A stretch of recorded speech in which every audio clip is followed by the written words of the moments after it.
Ya hemos discutido varias veces en el canal sobre la moral victoriana y cómo las relaciones carnales en el matrimonio se reservaban para la procreación. Esto llevaba a los hombres a buscar una forma de escapar de la represión sexual que enfrentaban. De alguna manera, tales restricciones influyeron en el surgimiento de más burdeles y el aumento de la prostitución. La pobreza, la marcada diferencia entre las clases sociales y la falta de oportunidades llevaron a las mujeres a dedicarse a esta profesión. De hecho, existían 3 empleos que llevaban a las mujeres al mundo de la prostitución: trabajar en fábricas, como costureras o como empleadas domésticas.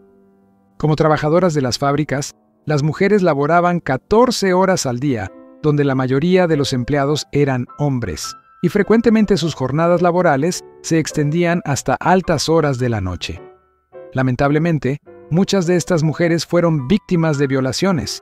Aquellas que trabajaban como costureras, aunque no estaban expuestas a los hombres como las que trabajaban en las líneas de ensamblaje de las fábricas, trabajaban mucho y ganaban poco, mucho menos que los hombres. Por eso, muchas de ellas recurrían a la prostitución como una fuente adicional de ingresos para evitar el hambre. Algunas de las que trabajaban como empleadas domésticas en las casas de las clases media y alta eran seducidas o forzadas a mantener relaciones sexuales con sus patrones. Debido a la desigualdad en su relación profesional y a su bajo estatus social, estas mujeres no tenían oportunidad de manifestarse, y como sabemos, una vez que perdían su virginidad, perdían cualquier esperanza de casarse. También se sabe que muchos hombres aceptaron que sus esposas se prostituyeran para complementar el ingreso de sus hogares. Otras mujeres optaron por el camino de la prostitución por elección propia, atraídas por el buen pago y el poco esfuerzo. A diferencia de aquellas que trabajaban largas horas en las fábricas, creían en la prostitución como un ingreso complementario, además de poder decidir cuánto tiempo trabajar y cuántos clientes aceptar. Algunas mujeres llegaban muy lejos en la profesión, compraban casa y se relacionaban con miembros de la aristocracia, e incluso se casaban con sus benefactores. En la era victoriana, el término prostituta se usaba para referirse a aquellas que ganaban dinero manteniendo relaciones sexuales, pero también se utilizaba para referirse a mujeres que vivían con hombres fuera del matrimonio, las que tenían hijos ilegítimos o aquellas que tenían relaciones con hombres simplemente por placer y no por dinero. De esta forma, cualquier mujer que no tuviera una conducta sexual adecuada era considerada prostituta. La demanda por mujeres que vendían sus cuerpos era grande. Se dice que hubo hasta 80,000 prostitutas durante la era victoriana en el Reino Unido, y en París, hasta el final del siglo, existían alrededor de 180 burdeles. En esos lugares, la edad promedio de las prostitutas variaba entre 18 y 22 años, pero algunas comenzaban a los 12 años, o incluso antes. La mayoría de estas mujeres complementaba su ingreso diario con el dinero que podían ganar atendiendo clientes ocasionalmente, pero para muchas de ellas esta era la principal fuente de ingresos. La forma más común de prostitución era recorrer las calles y ofrecer servicios. Ofrecer estos servicios en público conllevaba inseguridad, violencia, alcoholismo y acoso o violencia policial. Por esta razón, algunas mujeres preferían trabajar en burdeles, campamentos militares o puertos, ofreciéndose a marineros y soldados. Una de las diferencias más marcantes entre las prostitutas y otras mujeres de la clase trabajadora durante la época victoriana era su vestimenta.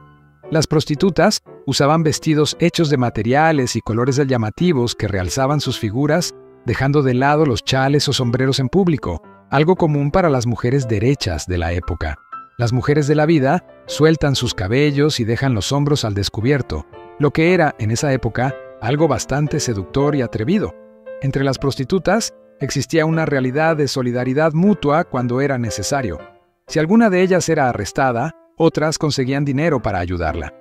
Sin embargo, también ocurrían conflictos por territorios y pertenencias, siendo común que las prostitutas más viejas consideraran a las más jóvenes como una amenaza.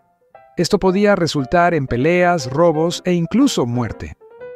Era bastante común que los hombres de la alta sociedad victoriana consultaran catálogos de prostitutas, donde se describían sus edades, apariencias físicas, tipos de personalidad y costos. De esta manera, un hombre podía decidir con quién tendría relaciones sexuales con anticipación. Además, existían guías que llevaban a grupos de hombres a jugar, beber y divertirse con las mujeres en los burdeles. La mayor preocupación con respecto al aumento de la prostitución durante esta época fueron las enfermedades de transmisión sexual. Para el gobierno, no solo importaba que las prostitutas sufrieran estas enfermedades, sino que los miembros del ejército británico se convirtieran en víctimas de este problema, ya que era muy común que se relacionaran con las prostitutas. Por ese motivo, el gobierno tomó medidas y aprobó la Ley de Enfermedades Contagiosas, permitiendo que las autoridades detuvieran a cualquier mujer identificada como prostituta y la obligaran a someterse a un examen para identificar si estaba sana o no. Durante la revisión, si se identificaba alguna enfermedad de transmisión sexual, la prostituta sería detenida en un hospital por un periodo específico para que la enfermedad pudiera ser tratada o, si fuera posible, curada. Algunas personas estuvieron de acuerdo con estas medidas, pero otras argumentaron que violaban los derechos morales de las mujeres, ya que muchas mujeres que no padecían enfermedades venéreas eran obligadas a someterse a tales revisiones, como en el caso de aquellas pertenecientes a la clase baja, que a menudo eran confundidas con prostitutas. Esta ley intentó proteger tanto a hombres como a mujeres, examinando solo a las mujeres cada año para garantizar que estuvieran libres de enfermedades contagiosas. Curiosamente, estos exámenes revelaron que las prostitutas eran más higiénicas que las mujeres que trabajaban en las fábricas. Durante el siglo XIX, existían los llamados reformatorios. Generalmente dirigidos por grupos religiosos, muchos consideraban que vivir en un reformatorio era peor que estar en la cárcel. Estas instituciones exigían que las mujeres se rehabilitaran por un periodo mínimo de 2 años, con el fin de asegurar su recuperación. Además, se requería que demostraran un profundo arrepentimiento por sus acciones y un deseo sincero de buscar el perdón divino por sus pecados carnales. Durante su estancia en los reformatorios, las mujeres eran despertadas a las 5 de la mañana, obligadas a rezar 4 veces al día, asistir a misas 2 veces, trabajar arduamente y antes de las 8 de la noche eran recogidas nuevamente en sus habitaciones. Muchas aceptaban la nueva realidad, pero la mayoría no podía vivir bajo esas reglas y abandonaban el lugar, volviendo a las calles. Si te gustó conocer un poco más sobre la vida en el siglo XIX, deja tu like y suscríbete para no perderte otros vídeos como este. Y no olvides comentar qué piensas sobre la prostitución en la época victoriana.